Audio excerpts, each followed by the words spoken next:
Have you ever studied English for years, memorized all the complicated grammar rules, and passed all your exams, but when you finally speak to a native speaker, you have absolutely no idea what they are saying? It is an incredibly common and frustrating experience.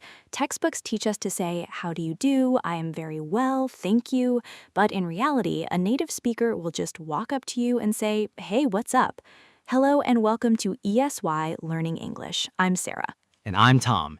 Today, we are starting a very special two-part series, the 50 English phrases native speakers use every day. We are throwing away the formal textbooks and looking at how real people actually speak on the streets, in the cafes, and at work. In this episode, part 1, we will cover the first 25 essential phrases. These phrases will help you sound more natural, relaxed, and authentic. Authentic means real or genuine, not copied or fake. But before we dive into our masterclass of daily English, I have a quiz question for you, Tom.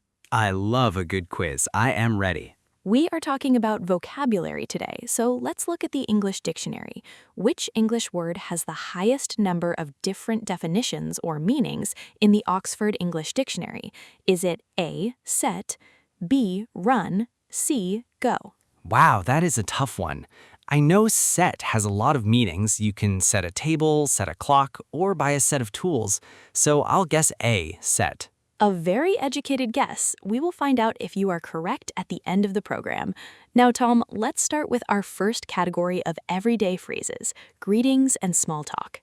Perfect. When native speakers see each other, they rarely say, "How are you?" Instead, phrase number 1 is, "How's it going?" It is casual, friendly, and you can say it to your friends or your colleagues. And the standard reply to that is usually phrase number 2, "I'm good."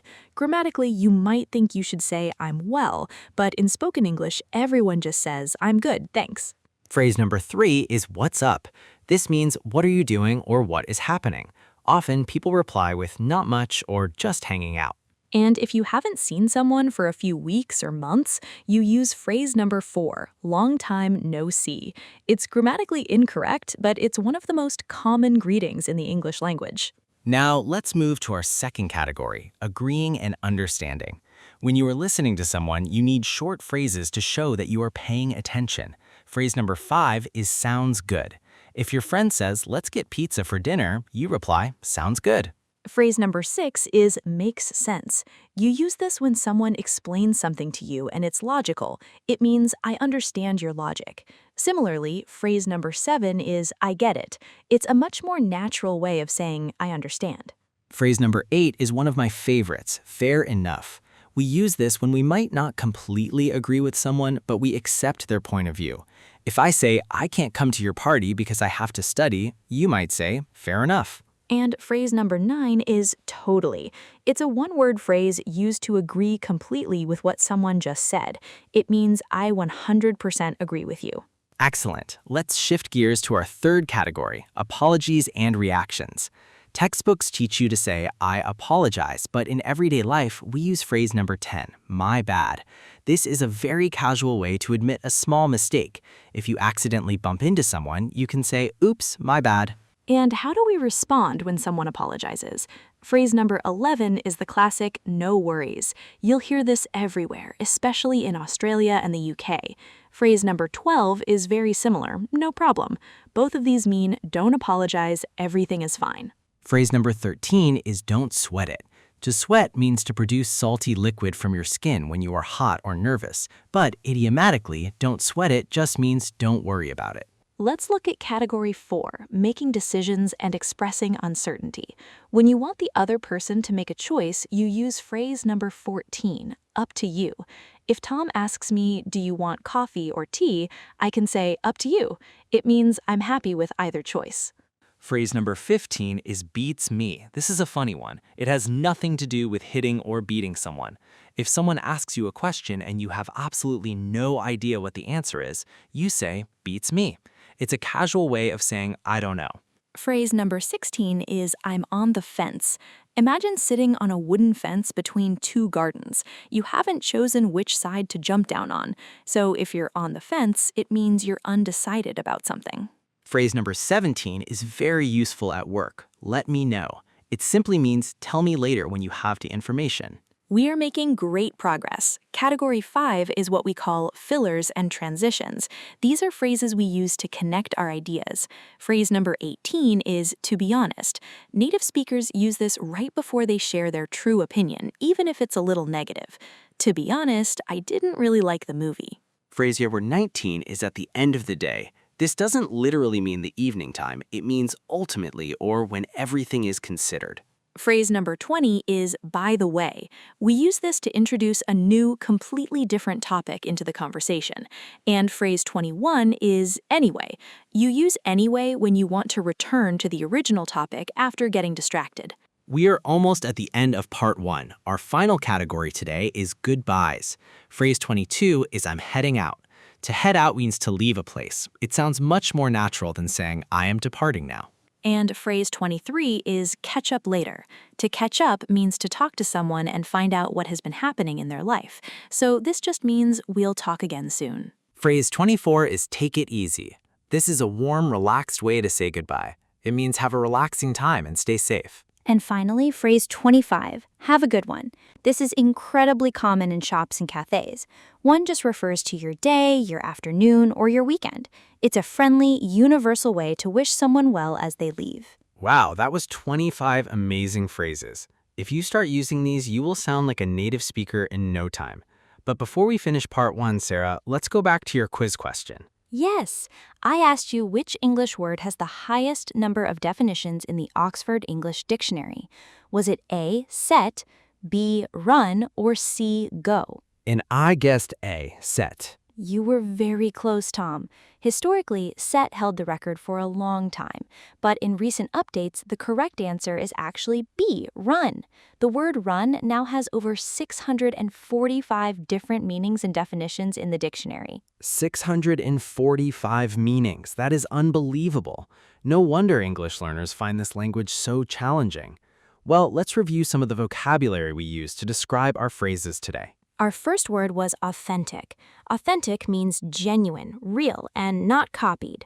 Using everyday slang helps your English sound authentic. We talked about a textbook. A textbook is a comprehensive book used for studying a subject. Textbooks are great for grammar, but they don't always teach authentic street language. Then we used the word idiomatically. An idiom is a phrase where the meaning of the words combined is different from the literal dictionary definitions.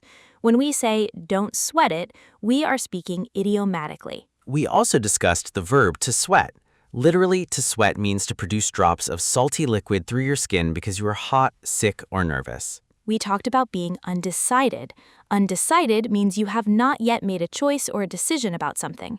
If you are undecided, you are on the fence. Next, we had a filler.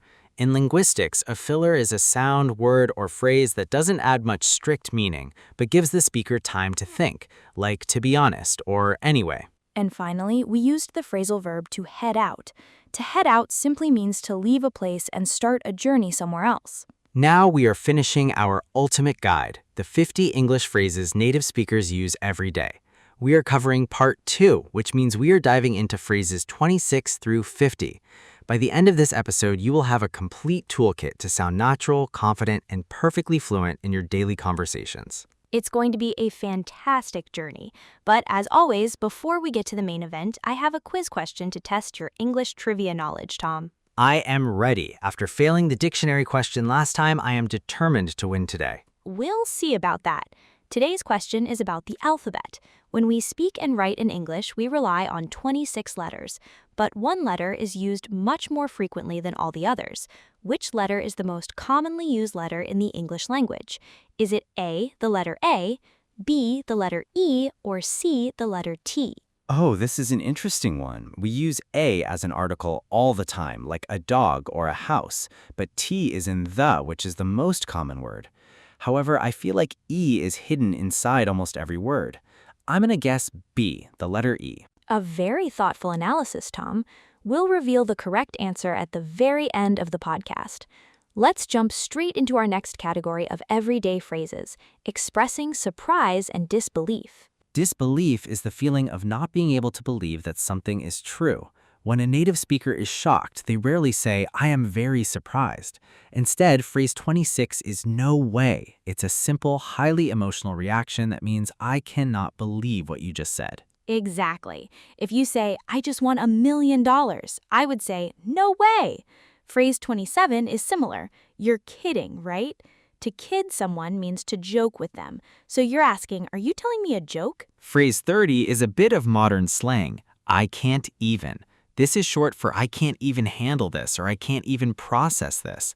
People use it when they're so shocked, excited, or frustrated that they literally cannot finish their sentence. Phrase 39 can be very confusing for learners. Get out of here. Literally, this sounds like an angry command to leave the room. But when spoken with a smile and a laugh, it's an idiom that means that's unbelievable. And phrase 30 is what on earth? This is a polite, family-friendly way of showing extreme confusion or surprise. If you walk into your kitchen and find a monkey eating your bananas, you would say, what on earth? Let's move on to category 7, work and productivity. Office environments have their own language, often called jargon. Phrase 31 is, let's call it a day. This is everyone's favorite phrase at work. It means we've done enough work for today, let's stop and go home. Phrase 32 is get the ball rolling.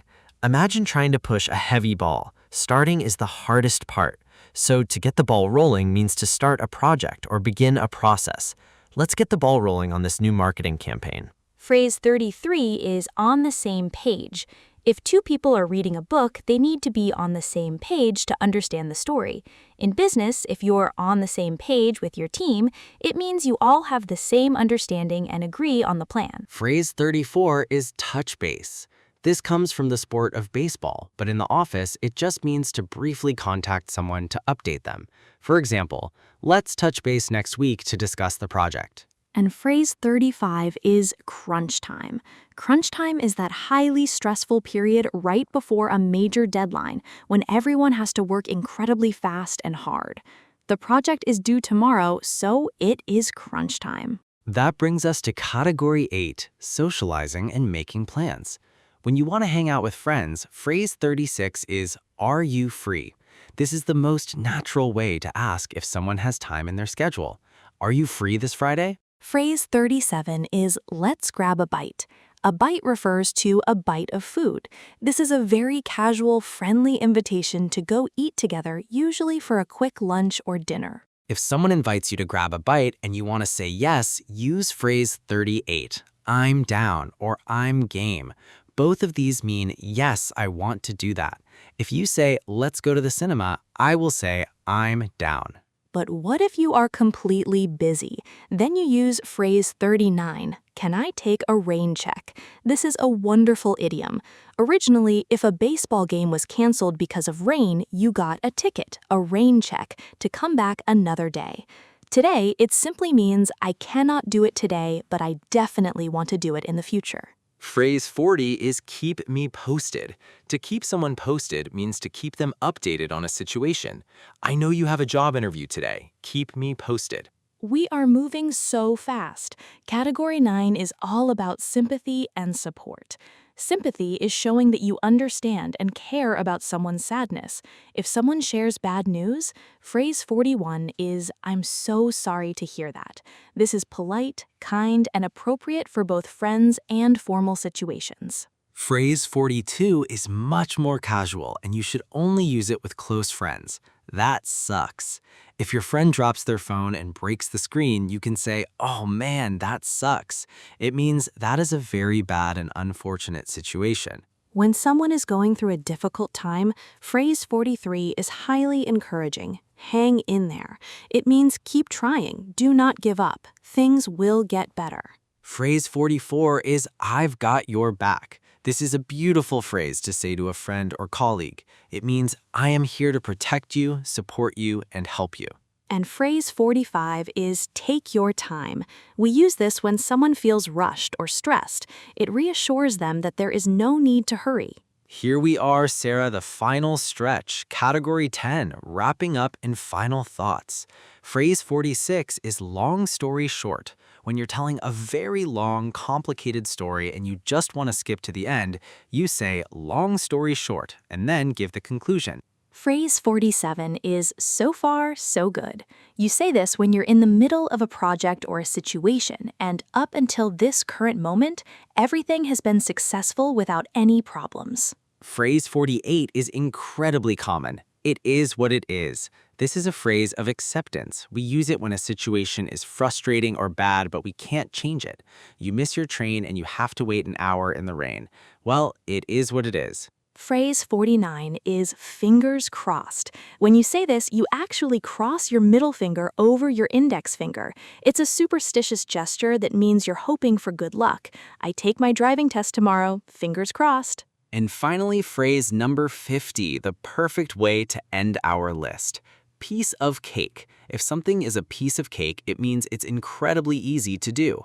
Learning 50 new phrases might seem difficult, but if you practice them every day, it will be a piece of cake. What an incredible list. If our listeners can master these 50 phrases across part 1 and part 2, their English will sound so incredibly natural. Absolutely. Now, before we call it a day, let's circle back to your quiz question, Sarah. Yes, I asked you, which letter is the most commonly used letter in the English language? Was it A, E, or T? And I guessed B, the letter E. And you got it right this time, Tom. Congratulations. The letter E is the most commonly used letter in the English language, appearing in roughly 11% of all English words. Look at that, I finally got one right. Fingers crossed my luck continues. Well, to finish today's show, let's review the vocabulary we used to explain these wonderful phrases. First, we use the word disbelief. Disbelief is the inability to believe that something is true or real. When someone tells you shocking news, you react in disbelief. We also talked about jargon. Jargon refers to special words or expressions used by a particular profession or group. Every office has its own corporate jargon, like touch base or get the ball rolling. Then we had the word sympathy. Sympathy is the feeling of being sorry for someone who's in a bad situation and showing that you care about their feelings. We used the adjective superstitious. If a belief or action is superstitious, it's based on old traditions or magic rather than reason or science. Crossing your fingers for good luck is a superstitious habit. Next was the noun gesture. A gesture is a movement of part of the body, especially a hand or the head, to express an idea or meaning. We talked about a phrase being appropriate. If something is appropriate, it's suitable or proper in the circumstances.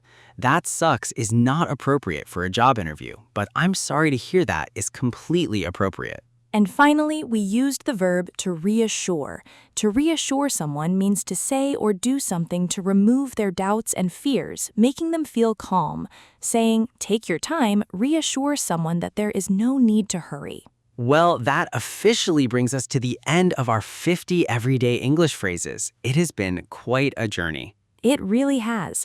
Thank you to all our English learners for joining us for this special 2-part series. Make sure you get out there and try using these phrases in the real world. Keep practicing and it will be a piece of cake. Thanks for listening to ESY Learning English. Goodbye, everyone. Goodbye.